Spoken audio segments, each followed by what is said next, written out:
In today's video, I'm going to teach you how to convert an Elementor page to HTML. We'll walk through a simple method that doesn't require any coding experience or extra plugins. All you'll need is access to your WordPress admin dashboard and a web browser like Chrome, Edge, or Firefox. First, log into your WordPress admin area using your usual login details. Once you're in the dashboard, look over to the menu on the left-hand side and find the option labeled Pages. Click on that. This is where all your website's pages are listed. From the list of pages, locate the page that was created with Elementor and that you want to convert to an HTML file.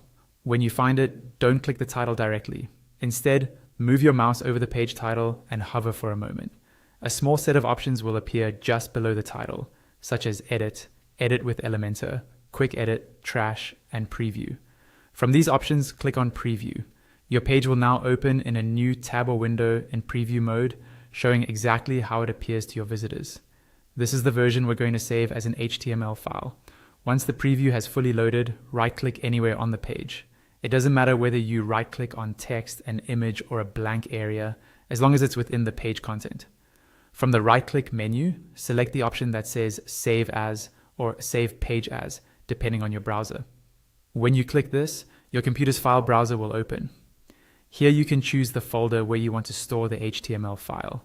For example, you might create a dedicated folder on your desktop just for exported pages to keep things organized. You can also rename the file at this point to something clear and descriptive, like landingpage.html, so you'll recognize it later. Before you click Save, look for the field that controls the file type or format. This is usually a drop-down labeled Save As Type or something similar. Open that drop-down and select the option Web Page HTML Only. This ensures the browser saves a single HTML file instead of a full folder with separate assets. Once that's selected, go ahead and click Save. Your browser will now download the page as a standalone HTML file. You can open this file directly in a browser to view it, or hand it off to a developer or use it wherever a static HTML version of your Elementor page is needed.